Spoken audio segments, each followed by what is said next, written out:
Sun astro வலைதளத்தை தொடர்ந்து பார்த்து கொண்டிருக்கின்ற ஆன்மீக ஜோதிட நண்பர்களே, உங்களுக்கு என்னுடைய ஆங்கில புத்தாண்டு நல்வாழ்த்துகள். தொடர்வோம்.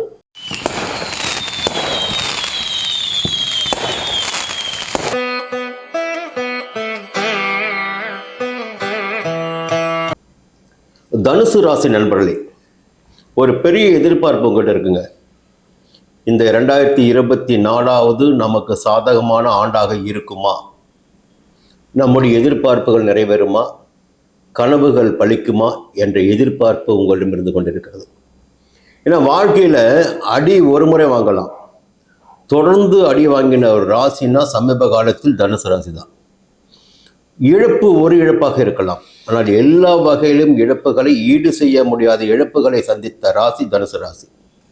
அது பொருளாதாரமாகட்டும், வாழ்க்கையாகட்டும், எல்லா வகையிலுமே, அலுவலக பணியாகட்டும், தொழிலாகட்டும், எல்லாவற்றிலுமே போராட்டம், இழப்பு என்பதை மட்டுமே சமீப காலத்தில் சந்தித்த ராசி தனுசு ராசி. இந்த கிரகங்கள் சஞ்சரித்து வருகின்ற நிலைக்கு ஏற்ப பலன்கள் நமக்கு உருவாகி வருகிறது. இந்த சஞ்சார பலன்களின் காரணமாகத்தான் வாழ்க்கையில் திருமணம் நடைபெறுவது, சங்கடங்கள் உண்டாவது என்பது ஒரு பக்கம் இருக்கிறது. இதற்கு மேலாக நம்முடைய பிறப்பு ஜாதகம் என்று ஒன்று இருக்கும் ஒவ்வொருவருக்குமே. அந்த பிறப்பு ஜாதகத்தின் அடிப்படையில் ராசி, நட்சத்திரம், திசாபுத்தி, லக்னம் இவற்றுக்கும் மேலாக 12 ராசிகளில் கிரகங்கள் அமர்ந்த நிலை, அவர்களுடைய உறவு, ஆட்சியாகவா, நட்பாகவா, பகையாகவா, இப்படி உறவு, இந்த ஜாதகத்தில் மறைந்திருக்கின்ற தோஷங்கள், இவையெல்லாம் தெரிந்து கொள்வதன் வழியாக ஒரு மனிதனுடைய வாழ்க்கை இப்படித்தான் இருக்கும் என்பதை நம்மால் உறுதியாக கூற முடியும். ஒரு பிறப்பு ஜாதகம்தான் ஒரு மனிதனுடைய தலையெழுத்து என்பதை நீங்கள் தெளிவாக தெரிந்து கொள்ள வேண்டும். வானியல் சாஸ்திரம்தான் இந்த ஜோதிட சாஸ்திரம். கிரகங்கள் சஞ்சரிக்கின்ற நிலையை வைத்து தான் நம்முடைய வாழ்க்கை நடைபெற்றுக் கொண்டிருக்கிறது. பிறப்பு ஜாதகத்தில் அந்த கிரகம் சஞ்சரித்த நிலையை வைத்து, இப்பொழுது சஞ்சரிக்கின்ற இடத்தினை வைத்து பலன்களில் மாறுபாடு இருக்கும். ஒரு சிலருக்கு இதுவே தனுசு ராசியாக இருந்தால் ஒரு சிலருக்கு கெடுபலன்கள் மிக அதிகமாக இருக்கும், ஒரு சிலருக்கு சாதகமான பலன்கள் அதிகமாக இருக்கும். அதற்கு காரணம் அடிப்படை ஜாதகத்தில் அந்த கிரகம் சஞ்சரித்த நிலை. இதுதான் ஒவ்வொரு மனிதனுடைய அடிப்படை வாழ்க்கை.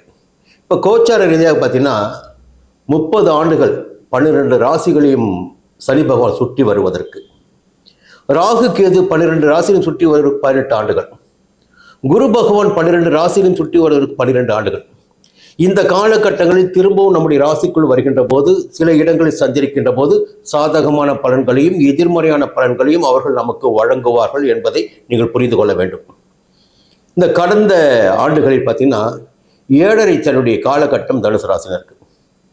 இந்த டிசம்பர் 20ஆம் தேதி, கடந்து சென்ற டிசம்பர் 20ஆம் தேதி 2023 7.5 சனியுடைய காலகட்டம் முடிந்து 3ஆம் இடத்திற்கு சனி பகவான் வந்திருக்கிறார் தனுசு ராசினரான உங்களுக்கு.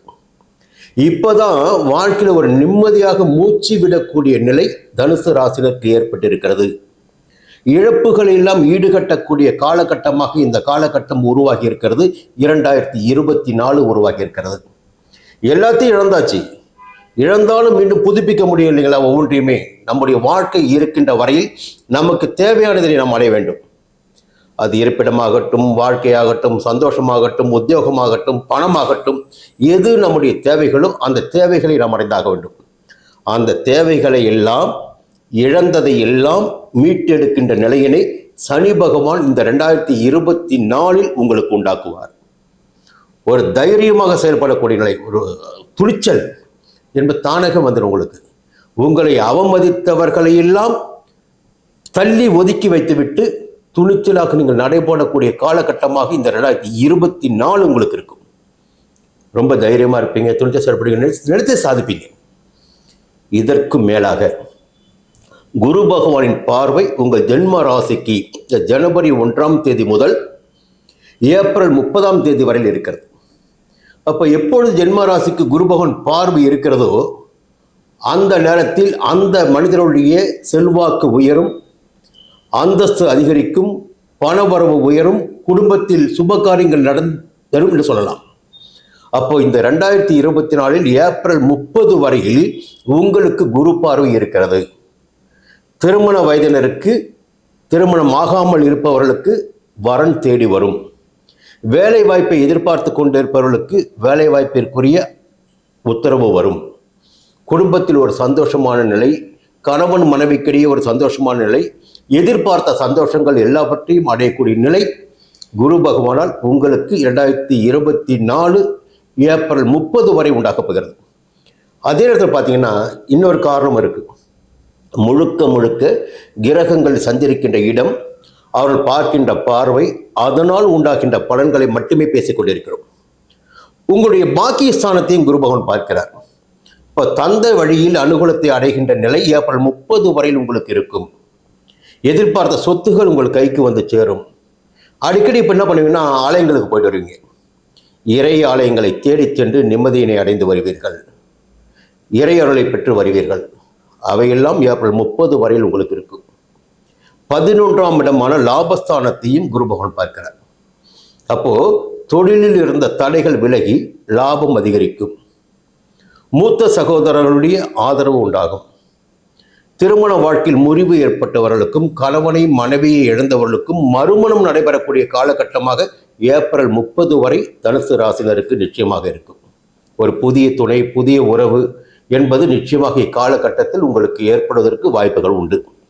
அடுத்து பார்த்தீங்கன்னா மே 1ஆம் தேதி முதல் உங்கள் ராசிக்கு 6ஆம் இடமான சத்துருஸ்தானத்தில் குரு பகவான் சஞ்சரிக்கின்ற போது சில எதிர்மறையான பலன்களை, எதிரிகளை உருவாக்குவார். தேவையற்ற சங்கடங்களை சந்திக்க வேண்டிய நிலை உண்டாகும் என்பது பொதுவான விதியாக இருந்தாலும், அந்த குரு பகவானின் பார்வை உங்கள் ராசிக்கு 2ஆம் இடமான குடும்பஸ்தானத்தின் மீது பதிகின்ற காரணத்தினால் குடும்பத்தில் ஒரு நிம்மதியான சூழலை நீங்கள் சந்தித்துக் கொள்ள முடியும். புதிய குடும்பம் அமைகின்ற போது அந்த குடும்பத்தில் உங்களுக்கு எதிர்பார்த்த சந்தோஷம், மகிழ்ச்சி, நிம்மதி என்பது நிச்சயமாக இருக்கும். 10ஆம் இடமான ஜீவனஸ்தானத்தின் மீது குரு பகவான் பார்வை பதிகிறது. புதிய தொழில் தொடங்க நினைத்தவர்களின் முயற்சி வெற்றியாகும். செய்து வரும் தொழிலை விரிவு செய்கின்ற பணி வெற்றியாகும். வேலை தேடி வந்தவர்களுக்கு வேலை கிடைக்கும், வேலை வாய்ப்பு உண்டாகும். உத்தியோகத்தில் இருந்து வந்த பிரச்சனைகள் மறைய ஆரம்பிக்கும்.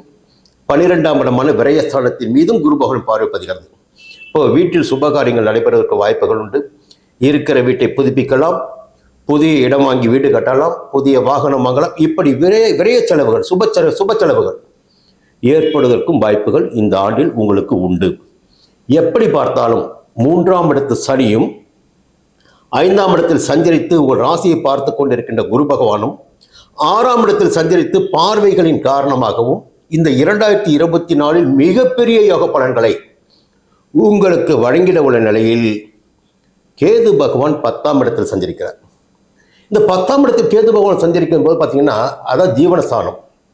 நாம் செய்து வருகின்ற தொழில்களை காட்டுகின்ற இடம் அதுதான். அந்த தொழில்களில் சில சங்கடங்கள் ஏற்பட வாய்ப்புகள் உண்டு. ஆகையால் பார்த்து வரும் தொழிலில், செய்து வரும் தொழிலில் சுய தொழிலாக இருந்தாலும் அதில் முழு அக்கறையுடன் கவனமாக செயல்பட வேண்டும். செயல்பட்டால் மட்டுமே எதிர்பார்த்த வெற்றியை உங்களால் அடைய முடியும். 4ஆம் இடமான சுகஸ்தானத்தில் இப்பொழுது ராகு சஞ்சரிக்கிறார் இந்த ஆண்டு முழுவதுமே. அப்போ அலைச்சல் அதிகரிக்கும். நேரத்திற்கு சாப்பிடுவது, நேரத்திற்கு உறங்குவது என்பது இல்லாமல் போகும். ஏன்னா எப்போ ஒரு மனிதனுக்கு தேவைகள் அதிகமாக இருக்கிறதோ, வசதி வாய்ப்பு அதிகரிக்கிறதோ, அப்போ பார்த்தீங்கன்னா நேரத்துக்கு சாப்பிட முடியாது, நேரத்துக்கு தூங்கவும் முடியாது.